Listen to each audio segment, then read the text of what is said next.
నమస్తే, welcome to Arjuna channel. ప్రస్తుతం మనం దర్పల్లి మండల కేంద్రంలో ఉన్నాం. ఇక్కడ సర్పంచ్ అభ్యర్థిగా పోటీ చేస్తున్నటువంటి కక్క గంగారెడ్డి గారు మనతో ఉన్నారు. ఆయనతో మాట్లాడదాం. నమస్తే అండి. నమస్తే. చెప్పండి, మీరు రాజకీయాల్లో ఎప్పటి నుంచి ఉన్నారు? ఈ రాజకీయ అనుభవం ఏంటి? 1995లో నాకు వార్డు మెంబర్గా ఉన్నాను. ఇక్కడ 2001 టీఆర్ఎస్ ప్రభుత్వంలో పార్టీ అధ్యక్షుడిగా నియమించారు.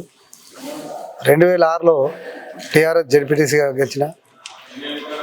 అట్లనే 2013లో దర్పల్లి ప్రజలు సర్పంచ్గా ఎన్నుకోవడం జరిగింది. మన అప్పటి నుంచి ఇప్పటిదాకా రాజకీయాలనే ఉన్నా, పోటీ చేయకుండా ఓడిపోయిన. 2001లో కూడా వార్డు మెంబర్కి ఓడిపోవడం జరిగింది. నేను వార్డు మెంబర్కు అయినా నేను ప్రజలను నిడిసబెట్టలేను, ప్రజలు నన్ను నిడిసబెట్టలేరు. కాబట్టి నేను రాజకీయ అనుభవం ఉంది నాకు. అయితే ప్రస్తుతం సర్పంచ్ పదవికి ఉండే వేతనం చాలా తక్కువ. అలాంటి పదవి కోసం కొంతమంది లక్షల్లో ఖర్చు పెడుతున్నారు. మరి దీని గురించి మీ అభిప్రాయం ఏంటి?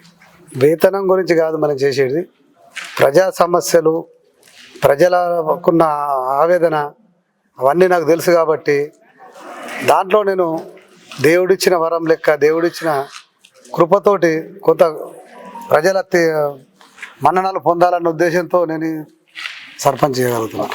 అయితే ప్రస్తుతం చూసుకున్నట్టయితే తాజా మాజీ సర్పంచ్లకి ప్రభుత్వం నుండి అందాల్సిన నిధులు రాక కొంతమంది అప్పుల పాలయ్యామని బాధపడ్డారు. మీరు ఏ ధైర్యంతో ముందుకు వస్తున్నారు? అయితే ఇప్పుడు అంతకుముందు స్టేట్ గవర్నమెంట్ కూడా ఇవ్వకపోతుండే, దాన్ని సెంట్రల్ గవర్నమెంట్ డబ్బులు వస్తాయి. ఆ సెంట్రల్ గవర్నమెంట్ వచ్చిన డబ్బులతోటి గ్రామ సర్పంచ్ ఇప్పుడు ఉన్న కొంతమంది క్యాండిడేట్లు సీసీ రోడ్లు, డ్రైనేజీలు అవన్నీ సొంతంగా కాంట్రాక్ట్ చేసుకున్నారు. ఇప్పుడు కూడా కాంట్రాక్ట్ కొరకే ఆవేదన పెంచింది. మేము సైతం ఇట్లానే మమ్మల్ని బదనం చేసి వాళ్ళు చేయడం జరుగుతుంది. మేము ఎప్పుడు కూడా ఒక కాంట్రాక్ట్ చేసుకోలేము. ఆ కాంట్రాక్టు చేసుకొని మాకు డబ్బులు అయిపోవడం చేయడం ఎప్పుడూ లేదు. ఓకే, ఇప్పటి వరకు అంటే మీరు ఎన్నో సంవత్సరాల నుంచి సుదీర్ఘ రాజకీయ అనుభవం కలిగిన వ్యక్తిగా మీ గ్రామంలో చూసినటువంటి సమస్యలు ఏంటి? వాటిని ఎలా పరిష్కరిస్తారు? అంటే సమస్యలు ఏంటి, చాలా తట్ల వెనుకబడిన తరగతులు ఉన్నాయి. ఎస్సీ, ఎస్టీ, బీసీ, మైనార్టీలు, ముఖ్యంగా గోసంగి కాలనీలు. అక్కడ చూస్తూ ఉంటే బాధ కలిగిస్తుంది. నేను 5 సంవత్సరాలు రాజకీయంలో అంటే ప్రజాప్రతినిధిగా లేను. నేను ఆ గల్లీ తిరుగుతూ ఉంటే చాలా బాధ అనిపిస్తుంది. స్తంభాలు లేవు, లైటు లేదు, ఒక్కొక్క దగ్గర పాములు వచ్చి కుడుతున్నాయి పిల్లలకు. అట్లాగే వాటర్ లేవు. ముఖ్యంగా వాటర్ సోర్సెస్ ఫస్ట్ ప్రజలకు తాగునీరు ముఖ్యం. ఆ తాగునీరు మేము కూడా ముందుండి ఈ 2-3 నెలలనే ఆ తాగునీరు సమస్య, ఆ స్తంభాల సమస్య ఖచ్చితంగా తీర్చగలుగుతాం. ఎందుకంటే సెంట్రల్ గవర్నమెంటు ఫండ్స్ ఇస్తుంది కాబట్టి ఆ ఫండ్స్ తోటి మేము అభివృద్ధి చేయగలుగుతాం. ఇప్పుడు మీ గ్రామంలో చాలా మంది సర్పంచ్ అభ్యర్థులు నామినేషన్ వేసినట్టున్నారు. మరి వాళ్ళ పోటీ ఎలా తట్టుకుంటున్నారు? 5 నాకు పోటీ లేదు. ముఖ్యంగా 5 పోటీ లేదు. మొన్న ఎమ్మెల్యే వచ్చి ఎమ్మెల్యేకు నాకే పోటీ. ఇక్కడ దర్పల్లిలో ఇక్కడ క్యాండిడేట్లు అనేది లేరు. 5 నా దృష్టిలో అయితే లేరు. ప్రజలంతా నా సైడ్ ఉన్నారు.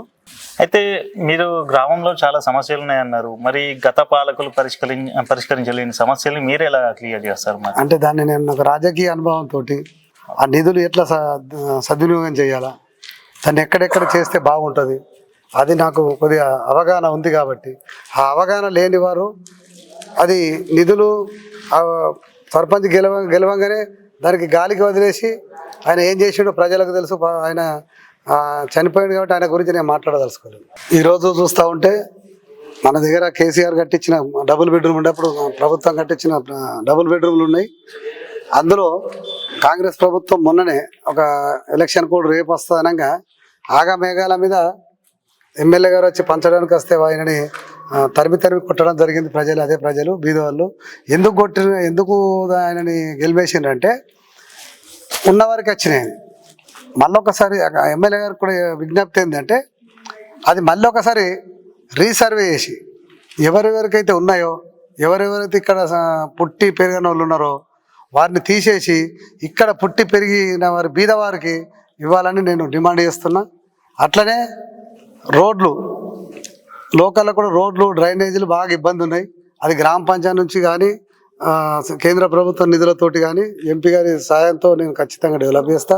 అట్లనే చెత్త చెదారం బాగుంది, ఇప్పుడు చెరువు కట్టకడ ఉంది, అలాంటివి చూస్తే అక్కడ చాలా జ్వరాలు వస్తున్నాయి. అలాంటిది కూడా ఖచ్చితంగా నేను క్లీన్ అండ్ గ్రీన్ చేస్తానని నా నమ్మకం ఉంది. అట్లనే డంపింగ్ యార్డ్ ఉంది, అక్కడ ఉన్నవారికి కూడా చాలా ఇబ్బంది ఉంది. అక్కడ సరైన సౌకర్యాలు లేవు కాబట్టి దానికి కూడా సరైన సౌకర్యాలు పబ్లిక్ ఇబ్బంది కాకుండా ఖచ్చితంగా నేను నిర్వహిస్తాను. అట్లనే వాటర్ ట్యాంకులు కూడా పాత ట్యాంకులకే పూతేసి మిషన్ భగీరథను పెట్టడం జరిగింది. వాటర్ కూడా అస్సలు దరిపెళ్ళిలా. ఆ వాటర్ సమస్య కూడా ఎట్లా తీర్చాలా, ఏంది, ఎక్కడ ఉన్నదన్నది మా 14 మంది వార్డు మెంబర్స్ ఉంటారు. నేను కూడా వెళ్ళి నా స్టాఫ్ని తీసుకెళ్ళి ఎక్కడెక్కడ సమస్య ఉందో అక్కడ ఆ సమస్యని వెంటనే పరిష్కరించుకొని తీసుకొని వస్తానని కోరుతా ఉన్నాం. గత సంవత్సరము గత ప్రభుత్వము శాంక్షన్ చేసింది, ఈ ప్రభుత్వం నిర్లక్ష్యం చేస్తుంది. ఈ ప్రభుత్వం అక్కడ వాళ్ళు చేసిన శాంక్షన్కు వీళ్ళు శిలాపాలకి వేసుకున్నారు. శిలాపాలకి వేసి కూడా సంవత్సరం అవుతుంది, ఒక్క రోడ్డు కూడా స్టార్ట్ కాలేదు. డబుల్ రోడ్ అంటుంది, అది ఇప్పటికీ దాని సమస్య పరిష్కారం అవుతలేదు. బైపాస్ రోడ్ అంటుంది, అది కూడా పరిష్కారం అవుతలేదు. ఇది డబుల్ రోడ్డు శాంక్షన్ అయింది, టెండర్ అయిందని చెప్పడం జరుగుతుంది, కానీ అది కూడా పరిష్కారం అవుతలేదు. అట్లనే మోడల్ స్కూల్లో సమస్య ఉంది, హై స్కూల్లో సమస్యలు ఉన్నాయి, కస్తూర్బాల సమస్యలు ఉన్నాయి, దాన్ని పట్టించుకున్న నాదులు లేరు. ఈ సమస్యలన్నిటికీ మన పరిష్కారం ఒకటే, మన గెలుపు. నా గెలుపు ఒకటే, దీనివన్నీ పరిష్కారం చూపిస్తానని ఆశిస్తున్నా. గ్రామంలో చూసుకున్నట్టయితే యువత పాత్ర చాలా కీలకంగా ఉంటుంది. మరి అలాంటి యువత కోసం మీరు ఏం చేయాలనుకుంటున్నారు? ఆ యువతకు స్పోర్ట్స్ ఒక ల్యాండ్ చూసి వాళ్ళని ఎక్కడెక్కడ రాంగ్ రోడ్డు పట్టకుండా అక్కడ క్రికెట్, వాలీబాల్ ఆడుకుంటూ ఉండేందుకు నేను 1 ఎకరన్నర ల్యాండు, గవర్నమెంట్ ల్యాండు కలెక్టర్ గారితో మాట్లాడి నేను ఖచ్చితంగా వాళ్ళ కొరకు ఎక్కడో ఒక దగ్గర చూపిస్తానని నాకు నమ్మకం ఉంది. చివరిగా మీరు మీ గ్రామ ప్రజలకి ఏం చెప్పాలనుకుంటున్నారు? ఆ గ్రామ ప్రజలకి ముఖ్యంగా ఉంగరం గుర్తుకు ఓటేసి నన్ను గెలిపించి ఆదరించి చేస్తే నేను ప్రజా సమస్యలు తీర్చడానికి సిద్ధంగా ఉన్నా. అందరు కూడా నాకు ఓటేసి గెలిపేయాలని కోరుకుంటూ, అట్లనే ఒక ఉదాహరణకు చెప్తున్నా, మా దగ్గర శ్మశాన వాటిక చూడండి ఎంత ఘోరం, వాటర్ లేవు, అక్కడ సమస్య బాగుంది, అది తీర్చలేని పరిస్థితి ఉన్నది. ఒక ఉదాహరణ, అది సింపుల్గా, అది చెర్లకు స్నానం చేయబడుతుంది ఇక్కడ కాలేసిన తర్వాత. కాబట్టి అదే ఉదాహరణగా తీసుకొని మనం ఊర్లో ఏ సమస్య ఉన్నా పరిష్కరించడానికి నేను సిద్ధంగా ఉన్నా, ప్రజలు ఆదరించాలని కోరుకుంటున్నాను.